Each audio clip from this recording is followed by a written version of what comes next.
Hello my dear CA में inter students, कैसे हो आप सब लोग। आई होप सो सबका पढ़ाई बहुत अच्छी तरीके से चलता रहेगा। मैं आपको इस वीडियो में बताने वाला हूं कि पेपर नंबर 10 कंपनी अकाउंट जो अपना कॉर्पोरेट अकाउंटिंग और ऑडिटिंग का पेपर है, उसमें से आपको एग्जाम में कौन से क्वेश्चन सॉल्व करने चाहिए और कितने टाइम फ्रेम में आपके क्वेश्चन सॉल्व होने चाहिए। वीडियो बहुत ज्यादा इंपॉर्टेंट रहेगा आपको, तो वीडियो में एकदम एंड तक बने रहना बहुत ज्यादा जरूरी है। और साथ ही में आपका पेपर किस तरीके से आता है वो भी मैं आपको बताने वाला हूं। तो वीडियो की शुरुआत करूंगा। सबसे पहले भाई साहब, आपको पता रहेगा आपको एमसीक्यूज आते हैं 15 एमसीक्यूज जो 2 मार्क के रहते हैं। सबसे पहला काम आपका रहना चाहिए अच्छी तरीके से एमसीक्यूज को कवर कर लेना है, बिल्कुल भी छोड़ना नहीं है। कंपनी अकाउंट्स के लगभग 5 से 6 एमसीक्यूज आते हैं, कभी कभी 5 एमसीक्यूज आते हैं, कभी कभी 6 एमसीक्यूज आते हैं आपके एग्जाम्स में। उसके बाद जो आपका सबसे इंपॉर्टेंट चैप्टर है, चैप्टर नंबर 1। चैप्टर नंबर 1 में accounting for shares and debentures में सबसे पहला पॉइंट जो आपको पढ़ना है अच्छी तरीके से, वो है इश्यू ऑफ शेयर्स और फोरफीचर वाला पार्ट। हर बार आप कितने भी पिछले पास्ट पेपर्स उठा के देख लो, वहां पे आपको हर बार 7 मार्क का मिलने वाला है कंपनी अकाउंट्स का इश्यू ऑफ शेयर्स या तो फोरफीचर का सवाल। बहुत बार फोरफीचर का सवाल पूछते हो, तो फोरफीचर वाला पॉइंट बिल्कुल भी मिस मत करना। ऑलरेडी पिछले वीडियो में मैंने आपको इंपॉर्टेंट क्वेश्चन जो आपको रिवाइज करने वो दे दिया है। ऑडिट का स्ट्रैटेजी का वीडियो डिस्क्रिप्शन बॉक्स में आपको उसका लिंक भी मिल जाएगा, जो आप देख सकते हो। इसके बाद राइट इशू, जो बहुत सिंपल टॉपिक है। राइट इशू का टॉपिक अंडर राइटिंग और डिबेंचर्स। बहुत बार एग्जाम में अंडर राइटिंग का सवाल आता है। अंडर राइटिंग का सवाल फ्री के मार्क्स आपको दिया जाएगा, बिल्कुल भी मिस मत करना इसको। राइट इशू अगर एग्जाम में आया तो आपको एग्जामिनर ने फ्री के 7 मार्क्स पॉकेट में दे दिए, बट आप राइट इशू पढ़ के जाना पड़ेगा। 3 चीजें पूछते हैं वो राइट इशू में, आप लोग उसमें गड़बड़ नहीं करनी चाहिए। तो यहाँ पे 7 मार्क्स, ये जो क्वेश्चन है आपका हाफ आवर में सॉल्व होना चाहिए। तो पहला क्वेश्चन आपने हाफ आवर में सॉल्व किया तो आपके पॉकेट में 14 मार्क्स इन योर पॉकेट आ जाएंगे। सबसे पहला काम आपका रहना चाहिए accounting for shares and debentures में इशू ऑफ शेयर्स अच्छे से करना है, फोरफीचर अच्छे से करना है, right issue, under writing, debentures. Maximum time मैं आपको बता रहा हूं अंडर राइटिंग और आपका किसका सवाल आता है, राइट इशू का आता है। बट कभी कभी एग्जामिनर डिबेंचर के ऊपर भी सवाल पूछ सकता है, तो वो भी आप ध्यान रखना। साथ में सेक्शन 55 को रिवाइज करके जाना, बिल्कुल भी मिस करने का नहीं। आधा घंटे में आपका पहला क्वेश्चन सॉल्व होना चाहिए, मैंडेटरी सबने सॉल्व करना चाहिए। अगला सवाल भाई साहब इतना सिंपल आता है, शेड्यूल 3 का सवाल, 14 मार्क्स। बैलेंस शीट बनाओ, स्टेटमेंट ऑफ पीएनएल बनाओ और नोट्स टू अकाउंट्स बनाओ। आधा घंटा अगर आप इसको ईमानदारी से दे देते हो एग्जाम हॉल में, 14 मार्क्स आपके पॉकेट में। जो मेरा इंपॉर्टेंट क्वेश्चंस का पीडीएफ है वो वाले सम जरूर करना, आपको बता रहा हूं आपको बहुत ज्यादा बेनिफिट मिलने वाला है। तो पहले 2 क्वेश्चंस तो आपको किसी भी हालत में सॉल्व करने हैं, कंपनी अकाउंट वो accounting for shares and debentures वाला, एंड दूसरा आपका शेड्यूल 3 का। किसी भी हालत में पहले 2 क्वेश्चंस आपको सॉल्व करने। Out of 7 you have to solve any 5। 5 में से 2 क्वेश्चंस आपके यहीं पे हो जाते हैं।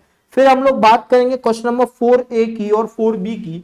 4A में बैंकिंग या electricity, most of the time banking पूछते हैं, बट कभी कभी इलेक्ट्रिसिटी का भी सवाल आता है उसके अंदर। तो बैंकिंग का क्वेश्चन 7 मार्क का है। जरूर बैंकिंग एक लेंथी टॉपिक है, बट जो सिलेक्टिव पॉइंट्स है, जो मैंने आपको सिलेक्टिव पॉइंट्स बताए हैं, वो पॉइंट्स अगर आप अच्छे से करोगे बैंकिंग में, आप इसमें भी 7 मार्क्स आराम से लेके आ सकते हो। इजी क्वेश्चन आता है, ज्यादा बड़ा क्वेश्चन नहीं आता है।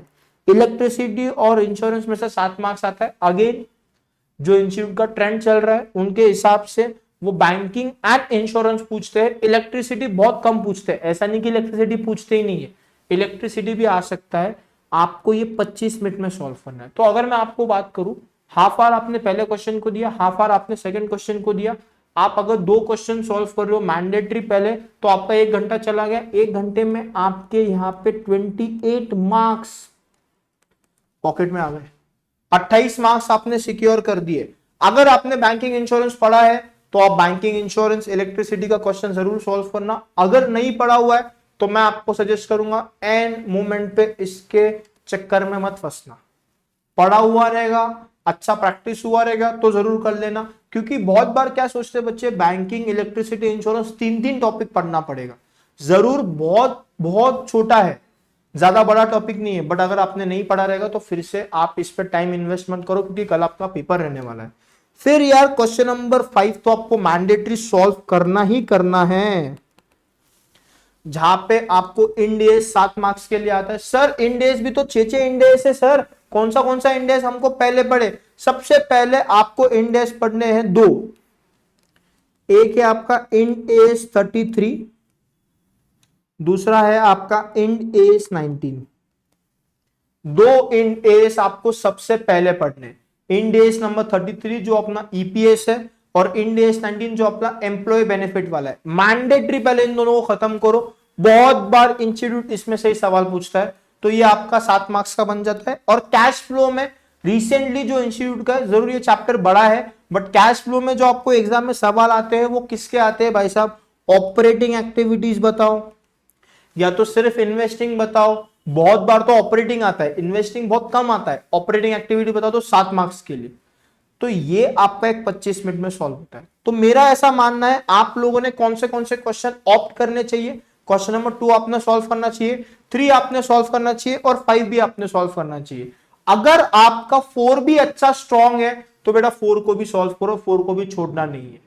मैं बोलूंगा आप 4 क्वेश्चन अकाउंट्स के ट्राई करो, 3 क्वेश्चंस तो आप सॉल्व करो ही, क्वेश्चन नंबर 2, 3 एंड 5। इसको लगभग आपका 1 आवर 25 मिनट्स के आसपास का टाइम जाता है। 1 आवर 25 मिनट्स में आप लोगों ने बेटे नहीं बोलते हुए 14 मल्टीप्लाई बाय 3 यानी कि 42 मार्क्स आपके पॉकेट में डाल दिए। 2 क्वेश्चंस रहे ऑडिट के, आपके पास अभी भी अच्छा खासा टाइम बचा है, आराम से आप 2 क्वेश्चन ऑडिट के सॉल्व कर सकते हो और आपका कंपनी अकाउंट्स और ऑडिट का पेपर अच्छी तरीके से खत्म हो सकता। तो ये था भाई साहब मेरे तरफ से आप सबके लिए कॉर्पोरेट अकाउंटिंग का स्ट्रैटेजी वीडियो, जहां पे कौन से क्वेश्चन आपने अटेम्प्ट करने चाहिए और कितना समय लगना चाहिए एक क्वेश्चन को सॉल्व करने के लिए, मैंने आपको इस वीडियो में बताया। आई होप सो सबको ये वीडियो पसंद आया रहेगा। Do let me know in the comment section, और भाई साहब जरूर इसको लाइक करना और अपने दोस्तों के साथ शेयर करना। And all the best for the paper, अच्छे से पेपर लिखो और बहुत सारे वीडियोस क्या क्या आपको करना चाहिए एग्जाम्स के पहले वो भी मैं आपको बताने वाला हूं। तो ये आपको वीडियो था how to which questions to solve and how much time to solve the question, कितना टाइम लगना चाहिए और कौन से क्वेश्चंस आपने सॉल्व करने चाहिए। पढ़ते रहो अच्छी तरीके से। All the best for your exams, bye bye.